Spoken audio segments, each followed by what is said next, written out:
Zoey Greco, intuitive mentor, numerologist, and spiritual support system to women everywhere currently overthinking a text message. Girl, just send it already. She's been called too sensitive, too emotional, too much, and somehow turned it into a career.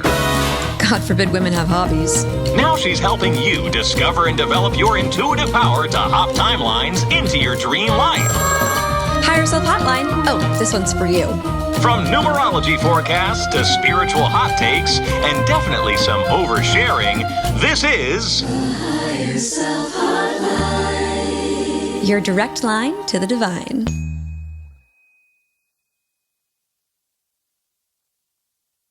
Hello, divine darlings, and welcome back to the Higher Self Hotline. I'm your host, Zoey Greco. Thank you so much for joining me today.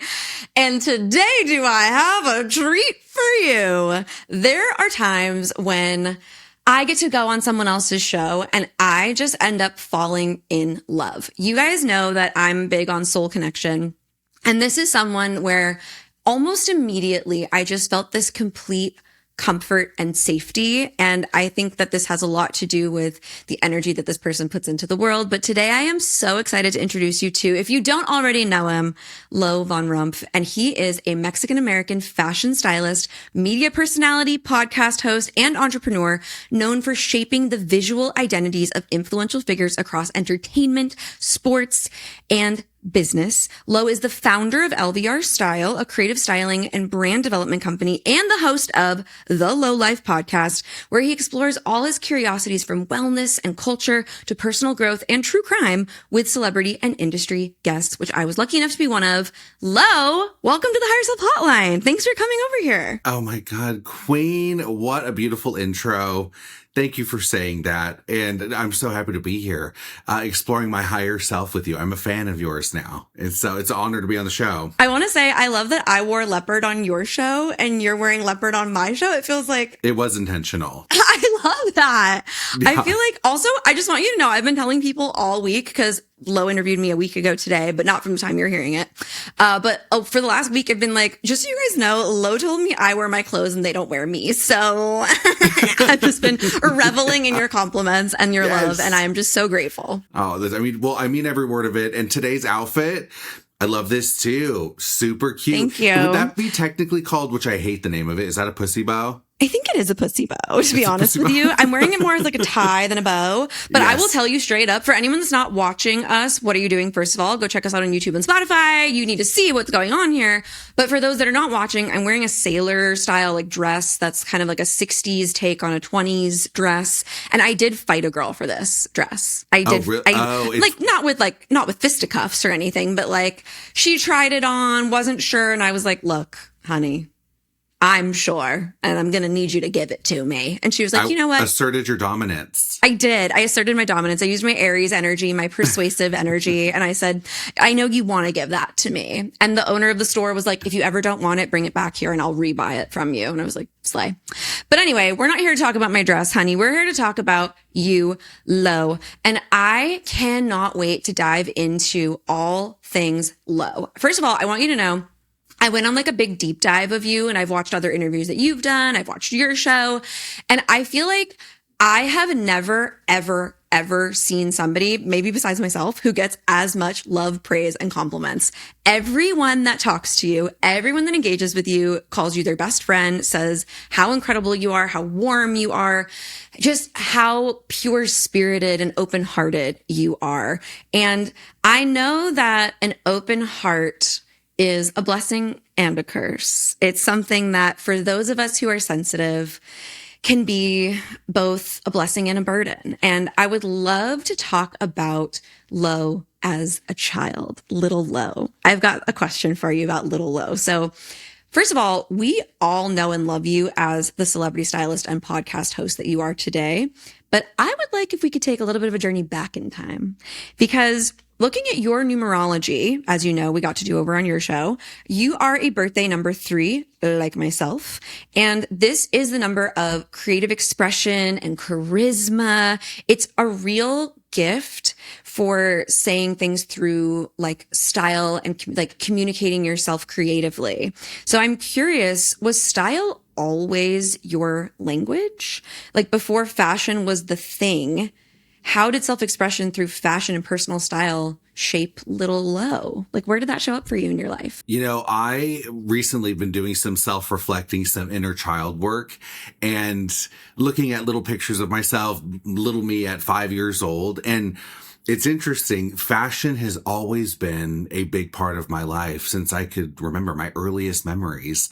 I've always been drawn to fashion, of course, not knowing that I would have a career in that space at all. But the idea of using clothes to transform yourself, that seed of idea grew into something so much more as I progressed and got older and matured.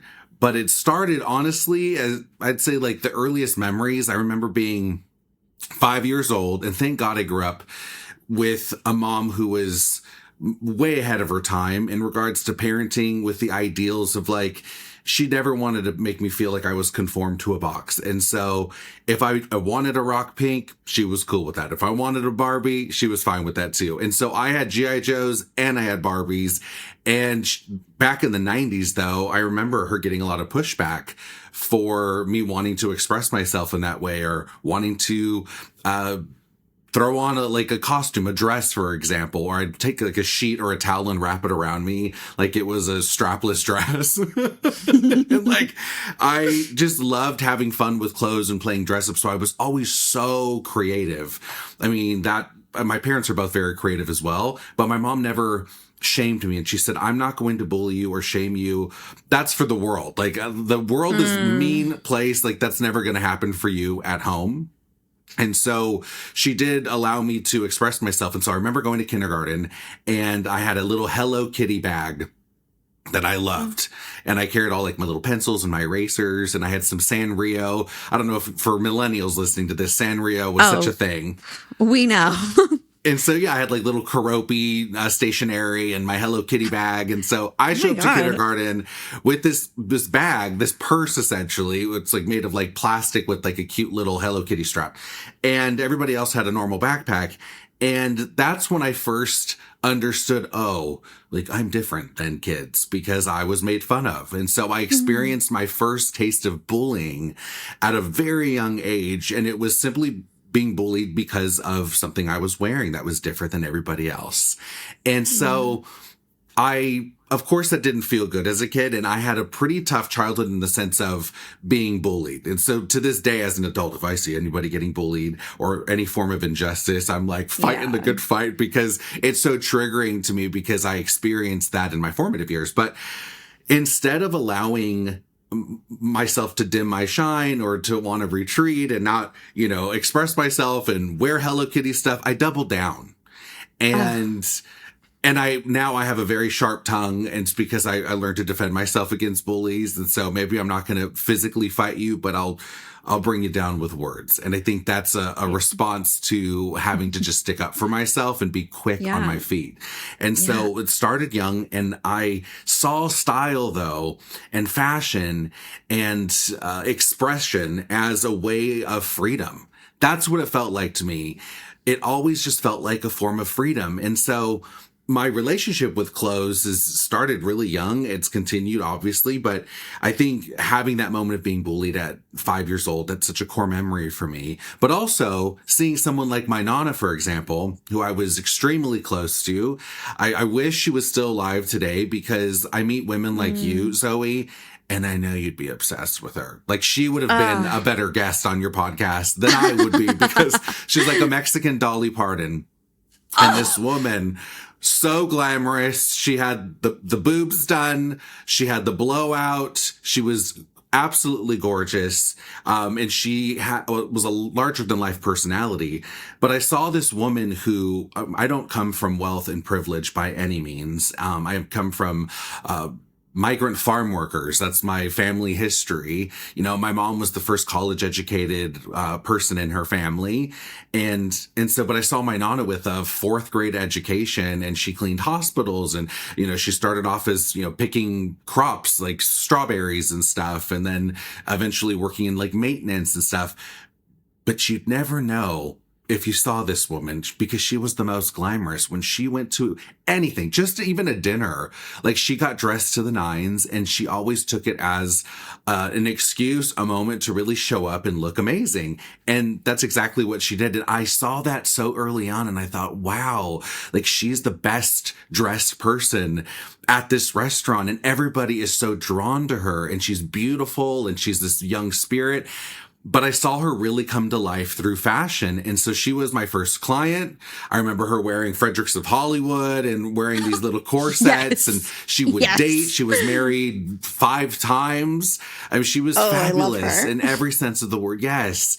And so I saw her transform herself. And that's where the little bug, the fashion bug, I was bit by that bug, because I saw, oh, wow, like you could really become anybody in fashion. You can get attention and you could be empowered, and it's freedom. And like I could get reactions from people, like good reactions and bad ones, but I could get something from people. This is powerful. And it just stuck with me. And then I was like, I'm going to ride this till the wheels fall off. I'm obsessed. And so Dear Angel, your radiant presence is requested and frankly overdue at my monthly pajama party.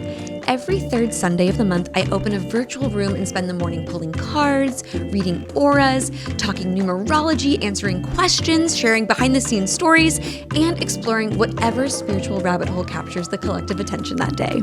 Dress code, your coziest, cutest pajamas. Don't be afraid to overdress. Refreshments will include coffee, matcha, and the occasional emotional breakthrough. It's free, it's every third Sunday at 9 a.m. Pacific, and it is, without question, the most magical gathering of the month. Please RSVP at zoegreco.com. Can't wait to see you there. XO Zoey. Okay, first, I have so many things. First of all, the idea of little 5-year-old Lo with his little Hello Kitty purse is like, it's killing me. And I just want you to know that if we had been in kindergarten together, I would have played Pretty Pretty Princess with you. I would have loved your purse. I would have loved your Sanrio accoutrement. Like I would have been your bestie. And I'm just so, I'm just really focused on this child version of you, and also really inspired by the fact that it's like the strong women in your life, your loving mother, your incredible grandmother, like these people who were just so light years ahead of the time, and they could just see you and they held you and they preserved you. I talk about this a lot with moms who I've worked with as clients. Like they have all this fear when they become mothers, because they're like, how do I protect my child? And one of the things I learned from also having a badass mom is it's not about protecting your child. It's about preserving your child. It's about helping to preserve the person that they are. And it sounds like you had a support system at home to help you preserve that selfhood, but then you also developed not only this like silver tongue, basically, this like, I'm gonna get you, as a protective mechanism, but also using the clothes and using fashion as a way to like basically strengthen your polarity. We talk about this a lot over in my world about how like a magnet is both repellent and attractive. And you have to allow your potency to allow things to be repelled by you. But it is very painful as, a sensitive person. So I'm curious, what helped you build that strength of character to be able to say, oh, like the hate don't get to me? Or does the hate get to you? Like, have you just been able to like fight back against it and use that, silver tongue? Or have you reached a place where like, it's not really holding weight in your world? That's a great question, because it's something that used to really affect me when I was younger. But again, having a badass mom as a child psychology major who really talked me through emotions and feelings. And so there's this polarity of having an incredible home life where I felt accepted and loved, and I felt free to express myself, and I felt comfort with my family. And I grew up with a ton of cousins. I'm an only child, but I had, a shit ton of cousins. So I never had a house to myself because I was always sharing with all of my cousins. And my parents' house has always been the nucleus, the hub for everybody. So my mom is a mom to many kids. And so that maternal role that she took and wanting to protect me, but also allowing me to go into the world and know that, like, I'm going to have to figure this out because not everyone's going to see my perspective or agree with what I'm doing or be comfortable with seeing me wearing leopard. Even back then, when I was like 7 years old, I was trying to rock leopard and people being like, yeah, like, who is that? What is he doing? And so I quickly understood in having conversations about different families that the family life that I had, that I was fortunate enough to be born into, maybe I didn't grow up with a lot of money, but I do believe I have true nepotism and generational wealth in having supportive parents. I think that is truly the biggest form of wealth. Nepotism is just having parents who love you and are supportive of you, are good to you. Because I realized that even when I was going to school, for example, and seeing kids mistreat me, my mom would come to class. She was the team or the classroom mom. She was the team mom. She was a classroom mom. She was always involved.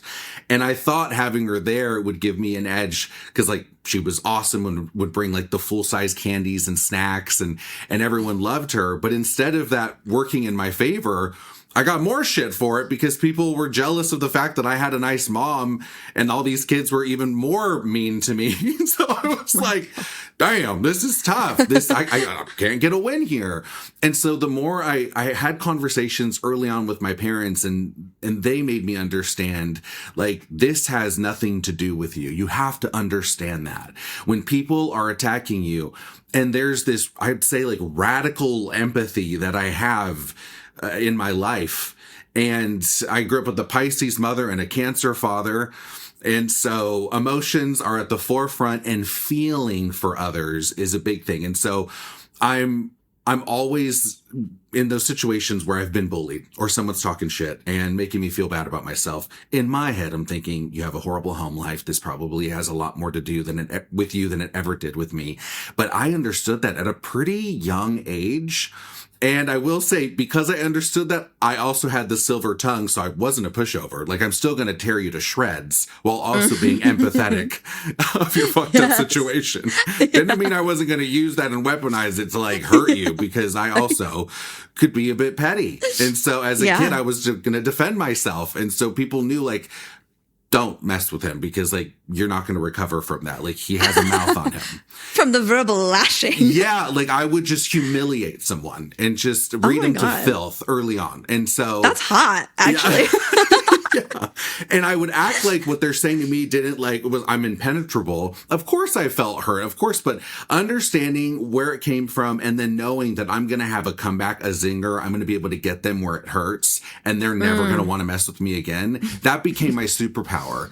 And so I kind of used that to just navigate like a really tough upbringing, not upbringing, but school education from kindergarten all the way through 6th grade. Those were the hardest years of bullying, of kids being mean, of being ostracized, of never really having a friend because I was always different. But again, I don't know, there's something about this. I don't know if, like, you're just born like this, but from a really early age, like the earliest memory that I could remember, and I'm curious if you were like this too, Zoey, but I saw kids, you desperately just want to fit in at that age, your adolescence. Like, you just want to fit in. You just want to be part of people and the group and not stand out too much. But whenever I saw people, like, dressing a certain way or whatever the trend was, like, I really bucked the system and I just wanted the opposite. If everyone loved the color red, well, I'm blue. I want to wear blue.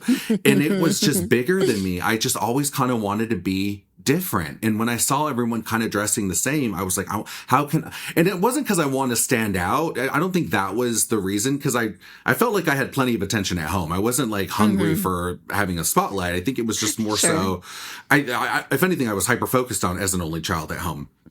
And so it wasn't like I was attention seeking, but it was just more like I couldn't stand following the status quo. And I hated it, whether it be what you're wearing, what you're doing. If everyone was obsessed with Pokemon, well, I'll be obsessed with whatever is the opposite of that, because I just want to do my own thing, which probably also, now that I think about it, I'm saying it out loud, I'm like, maybe that's part of the reason why kids didn't really fuck with me because I wasn't into. He hates Red and Pokemon. What a fucking freak. Yeah. And his mom loves him. Ew. Yeah. And his mom loves him. Oh, and I remember, even growing up with parents as an only child, it's really different in the sense of I felt more comfortable around adults because I was always around adults. Yeah, I had a lot of cousins too, of course, but I was surrounded by adults, and I was heavily influenced by music. And so I remember even like bringing in, like we had to bring a CD to show our favorite song. And of course, I'm dating myself by bringing in CDs, but like that was a thing for us kids. And everyone brought in like Britney Spears and Backstreet Boys and whatever was hot. I brought in the Carpenters, and I love the Karen Carpenter, Voice of an Angel. But I was just asking to get my ass kicked because everyone's like, what? The teacher loved me. My 63-year-old teacher at the time, Mrs. Walden, she loved that I knew who the Carpenters were. But it did not win any favors or points within the class with the fellow students. And so again, I just had tough skin, and I had a mouth on me. And I learned quickly from a mom who's, again, a psychology major, that this has a lot more to do with them than it ever will do with you. And so stand your ground and stand with 2 feet grounded in who you are, and don't let them take you down. Don't let them. And that's kind of always been the back of my head. My mantra is like, walk to the beat of your own drum, stand tall, do you. What's your mom's first name? Well, actually, sorry. Could we edit that part out? Because take it out. Absolutely. Well, I can, or you could say I could bleep it, or you could bleep it or something. I only say that because my mom has been a guest on my podcast, and she's my number one highest downloaded episode whenever she comes on. But I call her Queen. Okay. But everyone's dying to like know her name. I've never shown her, or per her request. So sorry. For her privacy. Totally. Yeah. I just want to say directly to Queen, thank you so much for preserving and protecting the spirit of Lo, because the world is a better place for having him in it. And thank you for being the portal through which he entered this world. Like you truly are a queen, first college graduate in your family lineage. Like, hello, you're everything. And we love you. And I hope you're enjoying this episode if you're actually listening to it. Now, I will be Lo, sending this. So she's going to love that. That's so sweet of you to say. I mean, I'm serious. I just am so touched. Like you described, your grandmother, your mother, your teacher. Like I love the way that women showed up in your life to just kind of like hold you together. But I also like I don't think we've ever talked about this on the show before, but like the idea of being so empathetic that you can like weaponize it is actually like being so psychic and like tapped into being like, oh, you're treating me this way because your dad left. Like it's like that is like, oh, because you got abandoned. Like that is really hardcore shit. But also it is a survival mechanism. And I'm so interested. This really actually brings me perfectly to our next question, because you talked about all these different tools at your disposal that helped you remain so powerful, like using clothes as a powerful tool, like using your silver tongue as a tool of power, like using music. Like you've talked about so many, your empathy, your radical empathy. We see this in your numerology. You are a life path 8, and you're also an essence or a destiny number 8. So, expression. You're an expression or a destiny number 8. You have so much 8 in your chart, as we've discussed. And that really is considered the number of executive presence and the kind of person who is built to like move through rooms of real power and influence without even getting an invitation. Like you invite yourself.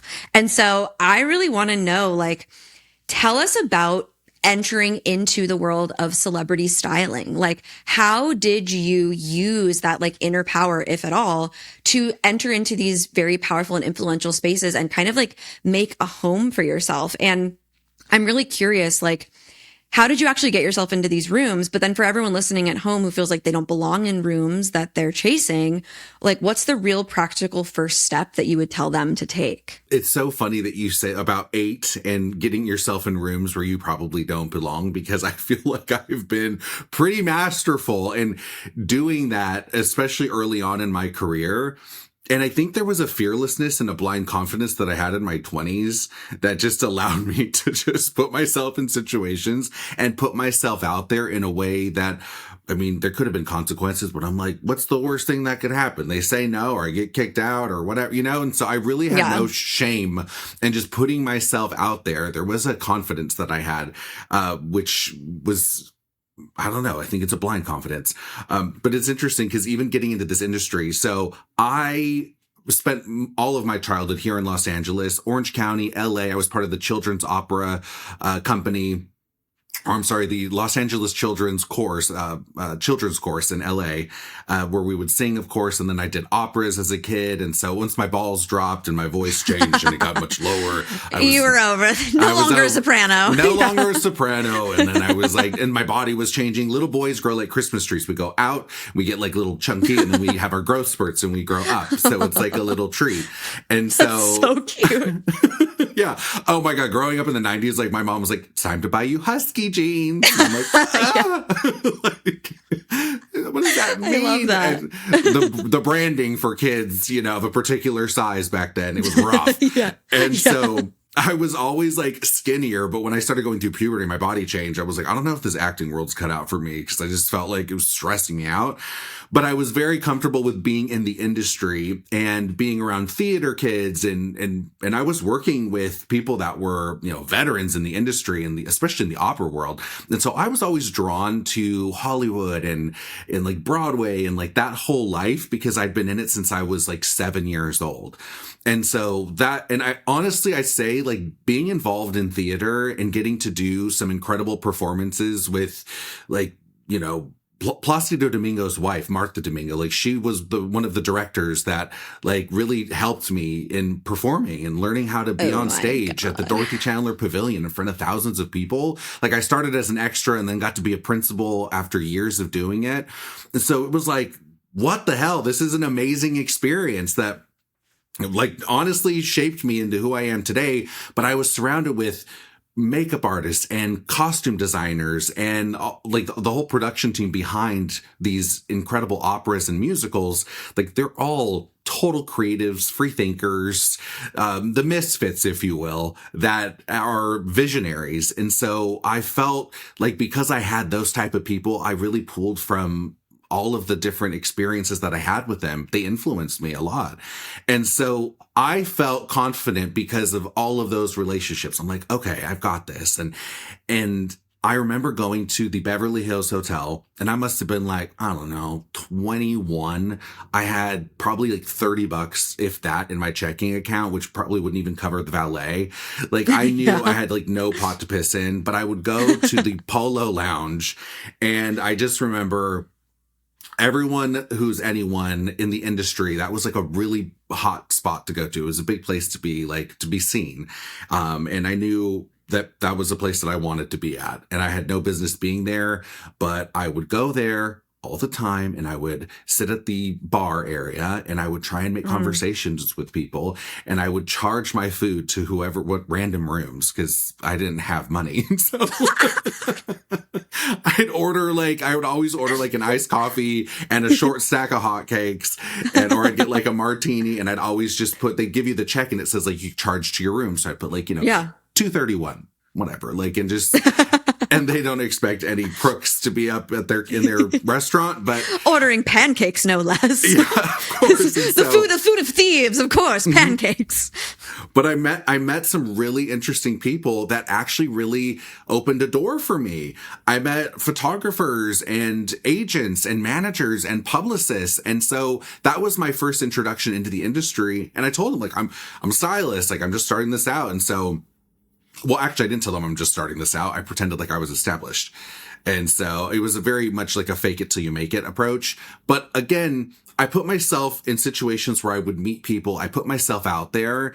And I think a bit of it was charisma to open the door of like, hopefully someone could feel comfortable enough to want to hire me in the industry. But then I had the goods to back it up because I knew I was good at styling. I knew I had an eye for it. I knew it was something that if I was given the opportunity, just opened the door for me. And like, I promise, like, I will not let you down. So I could deliver the goods. And that's what I did. And so for anyone who doesn't feel good enough or thinks that they, there's a little bit of starting at the bottom and working your way up. And I tried interning for a big stylist. That didn't go so great. She was a nightmare. And so Drop a name. Just kidding. Don't tell us. Don't tell us. But I just saw, I was like, it taught me a big lesson of like, I will never treat people this way. I won't treat people like freaking fashion slaves. Like, this is horrible. Like, and so these are all lessons that I've learned. But now in my mid 30s now, just turned 36 years old.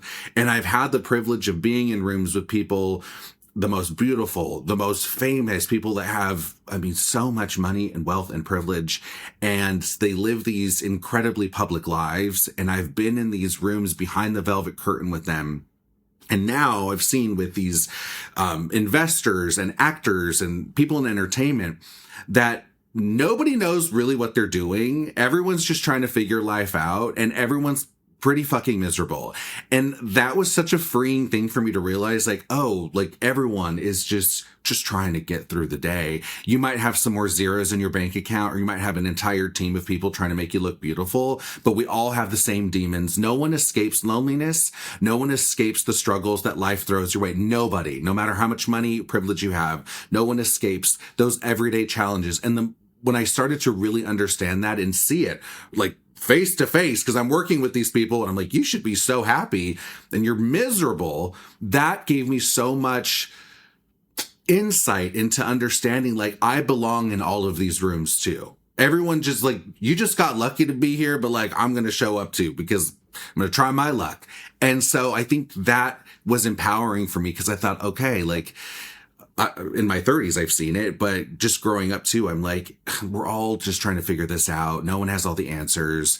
Just because I've met stupid millionaires before. I'm like, how did that even happen for you?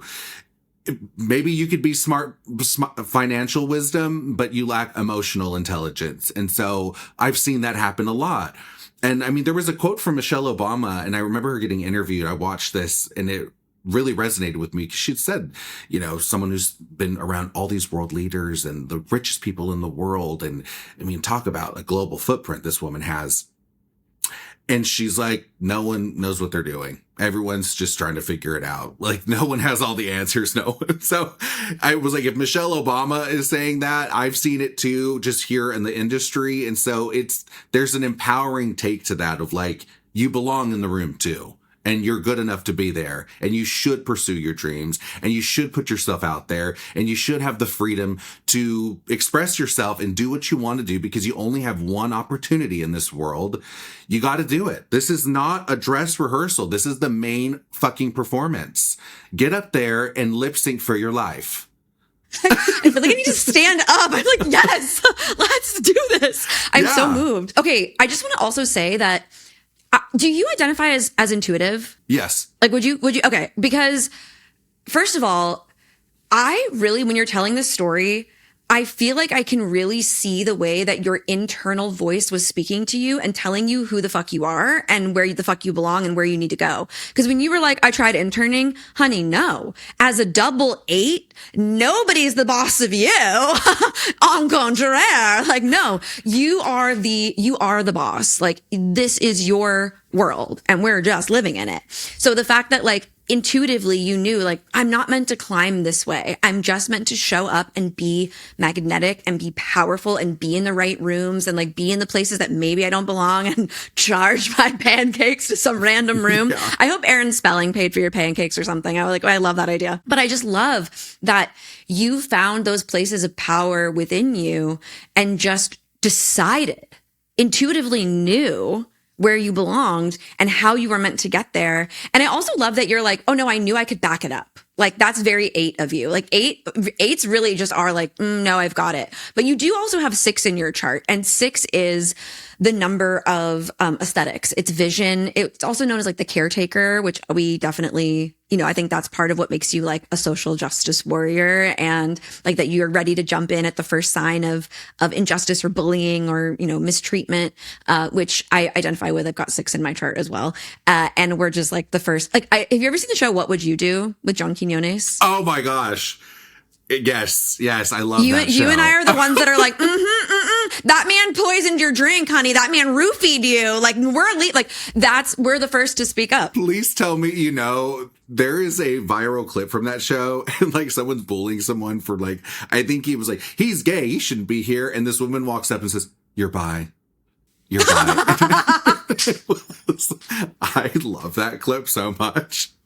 She just goes, I haven't seen that. Oh, I will send it to you. I'll text Yes, it to you. please. It's so DM it me. funny. Yes. Oh, one time, I'm not going to tell the story today, but we'll save it for another time. But I was once approached on the street by an angel. I know for a fact it was actually an angel, like in human drag. And the person looked exactly like John Quinones. And I thought, oh my God, is it the moment? But no, it was just an angelic visitation. But anyway, I resonate with that so strongly. And also 6 is the number of style. Like 6 is the number of like aesthetic and having this kind of like vision. It's very like earth sign Taurian sort of like, it just knows what the fuck is the vibe. It knows the vibe and it makes the vibe and it sets the vibe. It knows about atmosphere. And I just think when you bring all those beautiful skills together, like the 3 in you, which is the star power, the 8 in you, which is the boss, the 6 in you, which is the visionary and like the open heart, the empath, like this combination is so interesting. And I'm really curious. I want to talk about our relationship to fame. We started this conversation over on your show. And you said that you're afraid of fame. And I find that really interesting because, first of all, you're famous. Second of all, like in what you were telling us, no, you're famous. And what you were saying about like you used to be the lead. And then eventually you were like, I want to be behind the scenes. So I'm curious, like, what your journey with fame is like, especially because you're in these spaces, you're describing, famous people, we're all just faking it till we make it. Like, what is it about fame that scares you, but also clearly entices you? Because like, you're still climbing the ladder, even if it's not the ladder you mean to be climbing, like you can't help it. You seem to just attract it. So I'd love to kind of hear a little bit about that from you. Yeah. Well, I think when it comes to fame, I've never really viewed myself as famous, but so it's weird to hear that out loud. Cause I'm like, I guess, well, I think known in certain circles, sure, but it's one of those things where I have watched the rise and fall of people within the industry that I've worked with, but also just from an outsider. Like I've never worked with Taylor Swift. She's been with her stylist for years. I tried to get through to that camp, but it's not happening. Sure.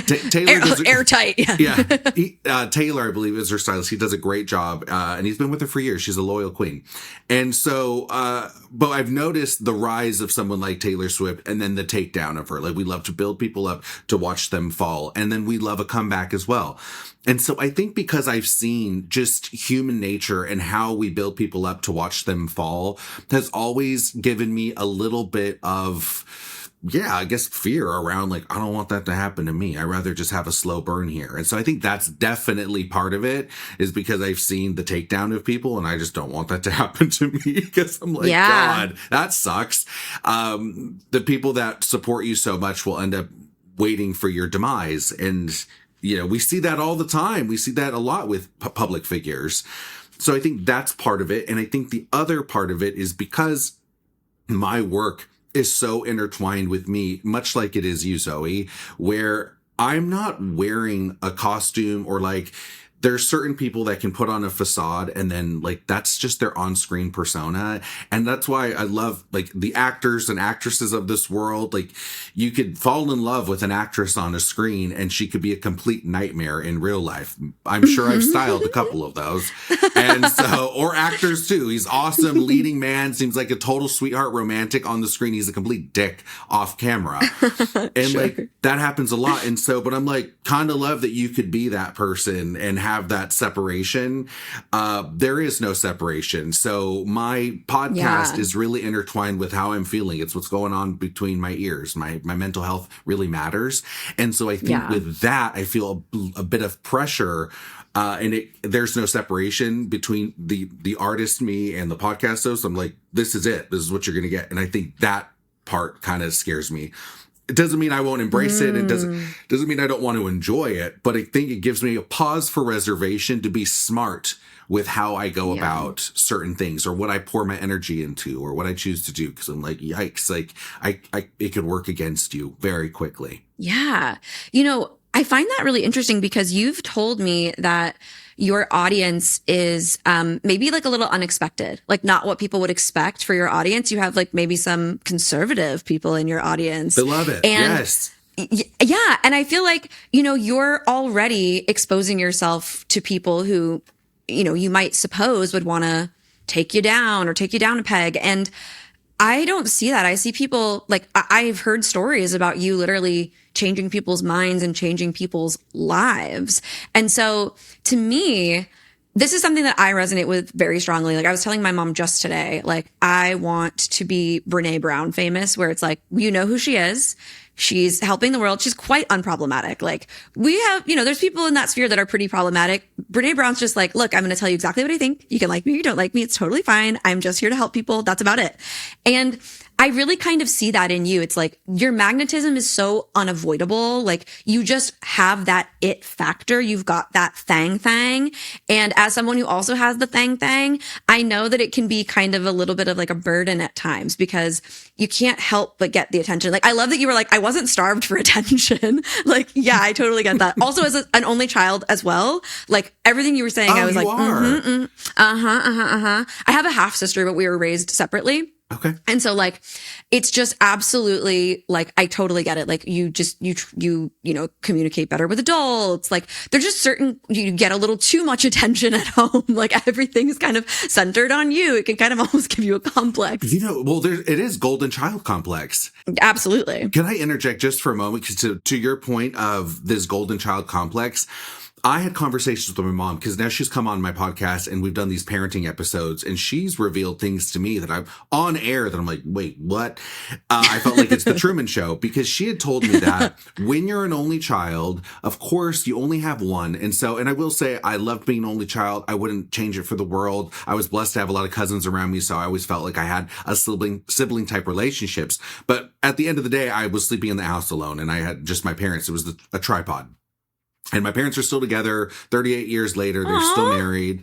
Yeah. And which doesn't come easy. They've let me in to see like this takes work. This is a choice. And sometimes I didn't want to make that choice. And so they've been so transparent. My mom, especially transparent with like marriage shakes work. And they didn't hide if they were having conflict because my mom's like, I want you to see how like relationships resolve conflict. You need to see this. Where my dad had more of like, keep it private. This is just parental talk. My mom's like, he should be part of these conversations because he needs to see us do this in a healthy way. Otherwise, he's going to have this idealistic idea of relationships. And if things get a little rocky once he becomes an adult, he's going to want to bail and be an avoidant. And so her developing that secure attachment style in me was really important. But one thing that she had mentioned to me, which I discovered later on in life when I had her on my show, was she said, I needed to allow for you to have rebellion and to have moments where you felt like you were getting away with shit because Lord knows you weren't getting away with anything.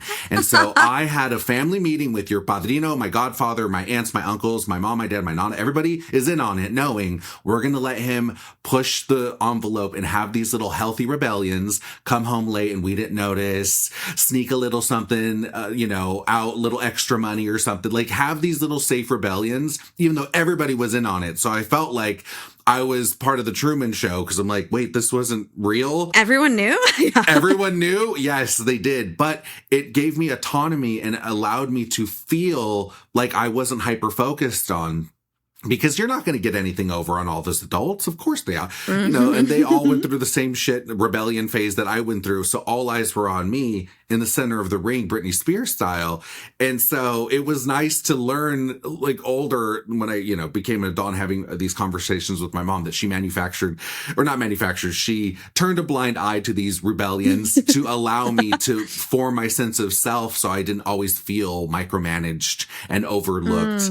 And so I really do appreciate that. But that's one big challenge if you do have an only child. For anyone listening to this, like that's one thing that you have to allow for that child to mess up, to have those rebellions, to get away with something. You don't always want them to feel like they have all eyes on them, even though that is the case, I really can't help but put my finger on something that I'm curious if this resonates for you, but picking guests for the show is a team effort. I work with my amazing producer, Christina. We love Christina. Everyone, round of applause for Christina. Mike, throw the throw the applause sound in here right now real quick. Christina, we love you.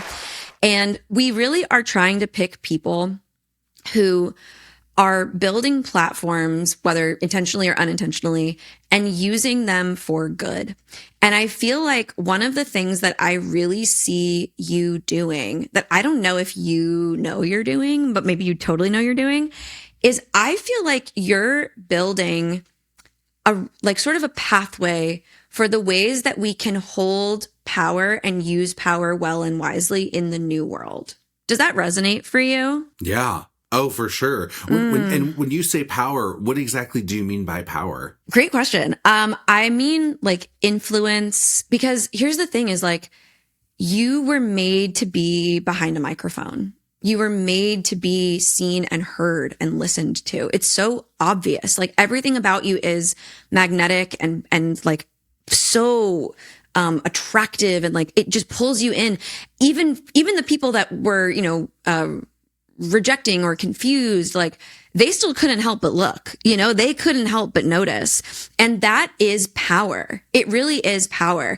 And I feel like you're in this world that people might, assume is very superficial or, fabricated, manufactured, like Hollywood, like you were even describing it. You're like, look, it's all a show. Like it's just human beings.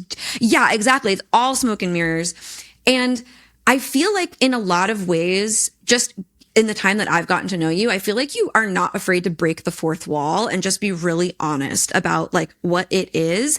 And I do think that you're showing people that it is possible that they can achieve the dreams that they want. They can do it their own way. They can do it, completely on their own and until they have, doors that open for them, but they find their way to those doors. Like, I feel like the example that you set is so loving and honest in an environment and an industry that isn't always loving and honest. And so I'm curious, like, how you have found basically your survival skills in that particular environment to maintain that kind of like raw authenticity while also like continuing to gain a positive reputation and grow and work with like amazing people, which by the way, some of the people that are on your Instagram are some of my favorite people in the world. Like one of your best friends, Haley, love her. Watched her on Goldberg's. Like yes. I see the people that you're, surrounding yourself with, like real icons. Like, how do you maintain your personal truth and project that out into the world and feel safe projecting that out into the world as this sort of like, role model in an environment, in a world that kind of would prefer that you probably not do that? Well, that's very kind of you to say, by the way, because I don't view myself like that at all, which I think is part of the secret sauce, if you will. I was going to say, yeah. I don't view myself in that way. And I think that helps me because when I get it too in my head about it, I'm like, oh God, am I going to let people down? I'm going to let people down. And it was so interesting. I saw this one post that someone had made, and it was this woman that she was talking about fashion. And she was talking about how like jewel tones look amazing on her. And they did. She looked great. And she was explaining how jewel tones work great for most women. And there's some validity to that. But there's also not, because like jewel tones don't work on some people. But whatever. She's doing her thing. She posted her video and I loved her dress. She gets a like, right? I look at these comments and I could not believe that in the comment section, people were like, fuck you. What about neutral tones? What about earth tones? Like, I'm an earth tone girly and like, you're only talking about jewel tone. And people were like legitimately pissed at this woman and ripping her to shreds, saying like, who do you think you are? Like, trying to be this fashion girl, when at the end of the day, like I know color theory, and like this one woman wrote like 2 paragraphs about how her idea about jewel tones was shitty. And I'm just like, this just goes to show that like you're never ever gonna, because it's something so benign as just giving thoughts on jewel tones, for fuck's sake, something that is so easy to talk about, but it is polarizing. So everything could be used in a polarizing way, and you're gonna piss people off along the way. And I understand that, because for just as much love that I've gotten, I have received some hate along the way. Of course, I'm not unscathed. I do have some strong opinions about things that people aren't going to agree with. A very progressive, open-minded, liberal witch here in LA, that's not going to vibe with some people. And so, but I think one tool that's helped me to stay grounded is remembering that I don't have all the answers. And I think that that has helped me go into conversations. When I have conversations with people with opposing views, which we've had on the podcast, political conversations, religious conversation. I had someone straight up tell me that they believe being gay was a choice. And I'm like, fuck, like it's not a choice. If I had the choice, I wouldn't have chose it, babe. Now I would. But like back when I was a kid, I'm like, I'm Mexican, I'm flamboyant, and I like dudes. Like I pick up your poison. I would have chosen to just like girls and fit in that regard. And you were in husky jeans. And in husky jeans. Like, oh God, this is horrible. This is a pain sandwich. Totally. Literally. And so, but having those conversations, but also when I've talked to people with different political beliefs or whatever we're disagreeing on, I always come from a place of that perhaps I'm wrong. Like, I want to understand. So even with this lady, even though I'm a gay man that knows damn well I was born this way, I wanted her to explain to me, because I just truly have this curiosity to understand people. I'm so curious about people's stories and how they got to that conclusion. And so if I have this mindset of, I may be wrong here, maybe you can shed some light. It's like there's a humbleness that comes with that.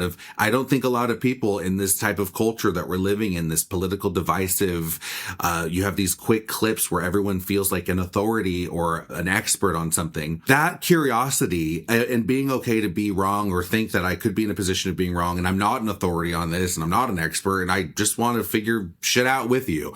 That like approach has been not only humbling, but has allowed me to have a parasocial relationship with people where they're like, they trust me because I've got no problem saying, I don't know. And I think that a lot of people are afraid to say like, I don't know the answer to that, or they want to like have a quick, like one-off of like, just throw something out there. But I'm like, I'm so tired of people just throwing shit on the wall to see what sticks. Sometimes it's okay to say you don't know and you could figure it out. So a lot of the things I've done on the show is just figuring shit out with my listeners. I'm like, I don't know much about like, mortgages and financing for a home. Let's have an expert. Let me ask all the questions and we can figure this out. Like, which is a very random episode, but it did really well because people didn't know that either.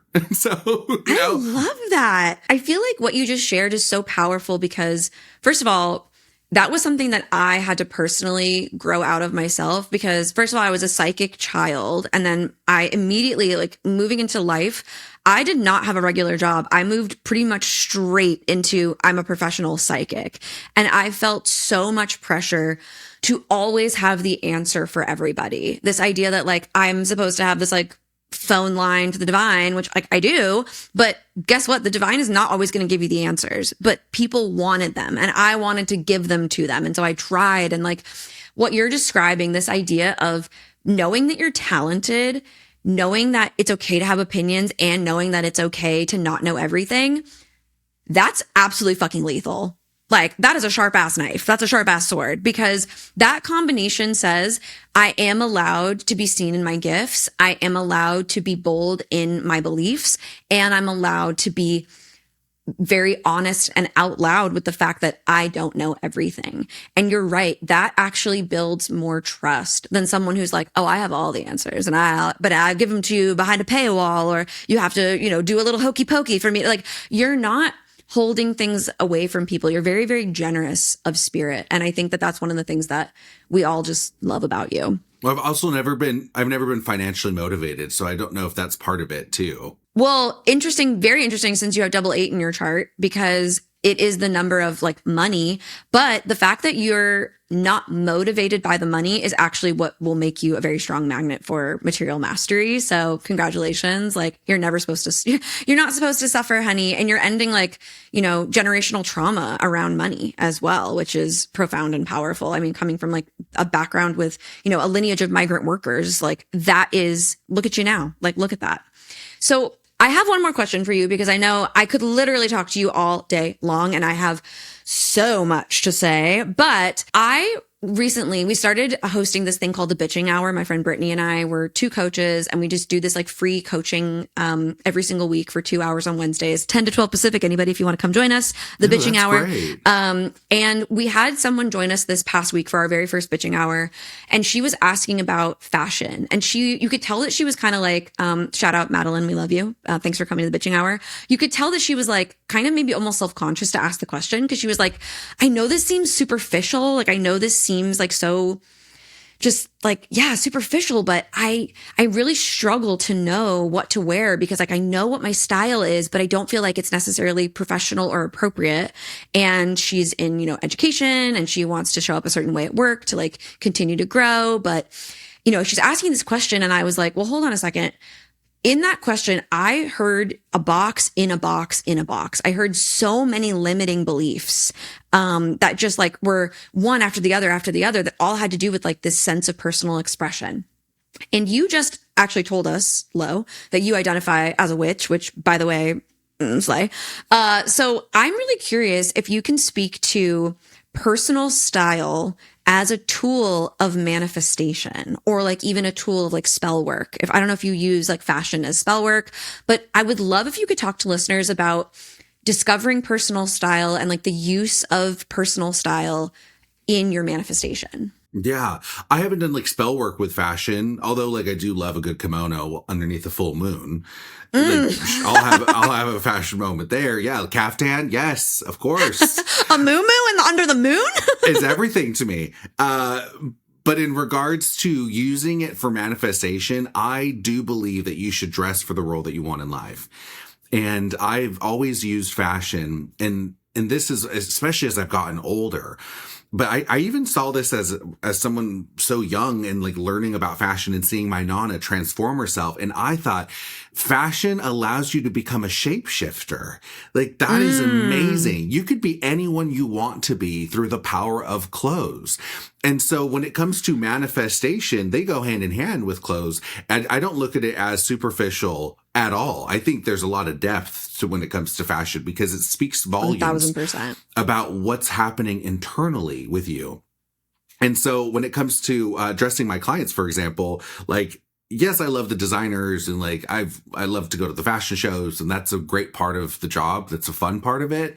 But for some stylists, their motivation has always been, I love the design aesthetic of an artist who's creating something, a creative director who's able to take his vision and put it onto a runway. I love the idea of getting to dress people and all of the craftsmanship and appreciating the materials. And you look like a Schiaparelli, for example, is, incredible at like what he's able to do with his designs. It's like creating a different world for someone. It's amazing. That interests me. But I'd say in my vision and what motivates me as a stylist, I'd say like that's 10%. 10% is all that for me. And that's all the appreciation of the craftsmanship and the world of couture and fashion and all that. I think the 90% is shape-shifting and the psychological process of watching someone become confident and stand confidently in who they are as a person because of an outfit that I had played a part in styling. Like that's awesome to me. That is a rush that I keep chasing because I love it. Because I work with people. And by the way, I'm seeing people that look glamorous on screen and they have a whole hair and makeup team and they pay thousands of dollars for the best treatments and the best glam team to make them look amazing. But when I see them, which is different than hair and makeup, is because it's such a personal, intimate process. I'm seeing them usually fresh out the shower, feeling like a mole rat, looking shitty, just not feeling confident about themselves. And I know what goes through like 95% of my clients, I'd say really struggle with confidence and feeling good about themselves. And so my role, of course, is to style them and give them a moment and make them feel good about themselves.